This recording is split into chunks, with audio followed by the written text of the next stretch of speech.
Thank you very much to Dumisang Glovo for that business update. Let's bring you this story now. Gauteng police are investigating the deaths of 4 people in Don Park, that's in Boksburg. 2 others were taken to hospital after the bodies were found in a field near a railway line along the Hazelwood Street.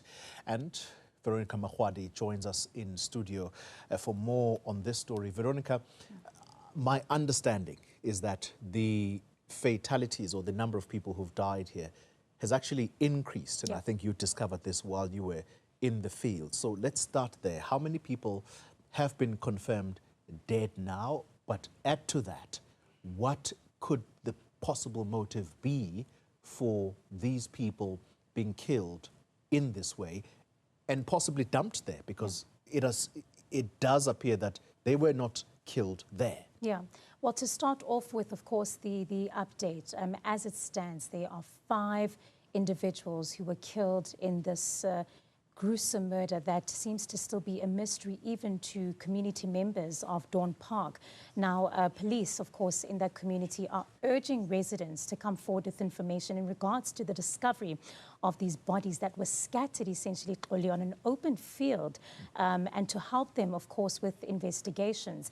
At around 6 o'clock in the morning, it's understood community members made this gruesome discovery, and they alerted officials about the 4 lifeless bodies that were lying mere meters away from a railway line there in Hazelwood Street.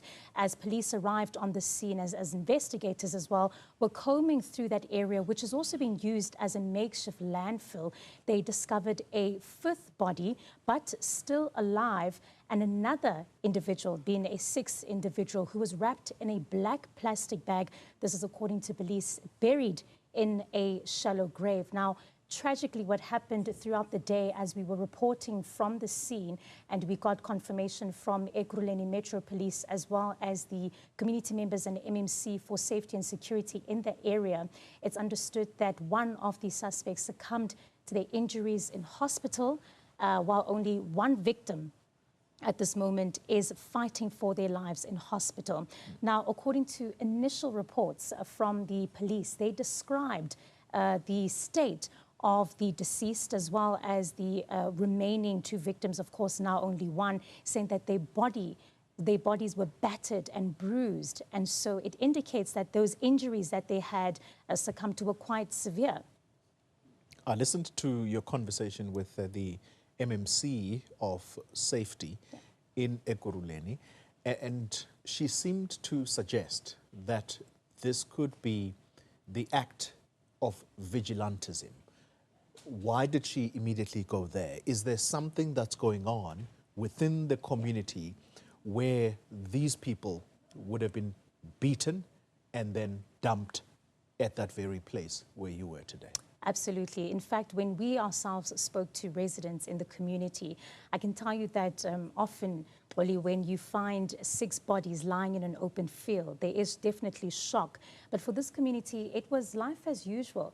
And it really spoke to something quite deeply rooted as well in the community, and that is the issue of criminal behavior. The residents that we spoke to, as well as a local community leader, a pastor, explained that they believe that the issue at hand here and what had happened to these individuals may be linked to a mob justice incident. They say that the 6 suspects, the 5 deceased and the one that is in hospital, are local residents of the community who may have been involved in various petty crimes, from theft, drug activities, break-ins, and they believe that this is what provoked essentially this brutal response, this brutal vigilante response. But let's have a listen to one of the residents. Mob justice, I don't know them, but we will always hear they hit children who breaking in. I don't say it's right for children to break in, but there's a law. I mean, what the law are doing about this? Every time you will see your child picking up because he do something wrong, the police don't come out. First, now let the mob justice hit them dead, and that is fine. I know mob justice is also human beings, and they also have children. You get me? So I think this was not right.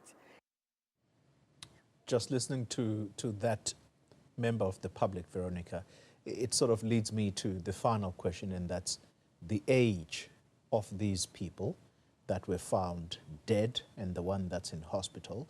What age are we looking at?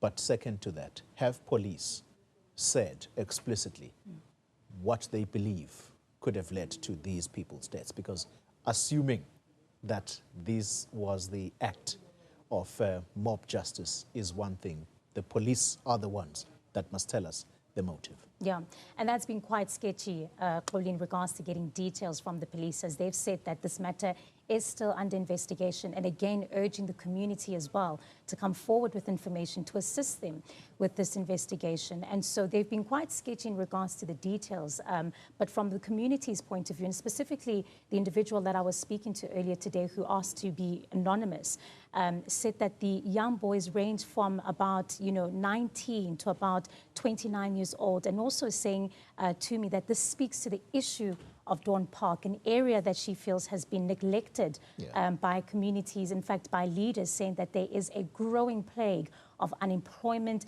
And so we often know that this is the root cause that causes some of that criminal behavior, of course not justified. And if this is indeed a mob justice incident, again, not justified, but speaking really to the issues that are growing within Dawn Park in Boksburg. Veronica Mahwadi, those of us who cover politics will know Dawn Park and associate it with the late SACP leader, Chris Hani. And for something like this to happen in such a community, it's disturbing. But thank you very much, Veronica Mahwadi, watching that space for us. Very, very tragic events.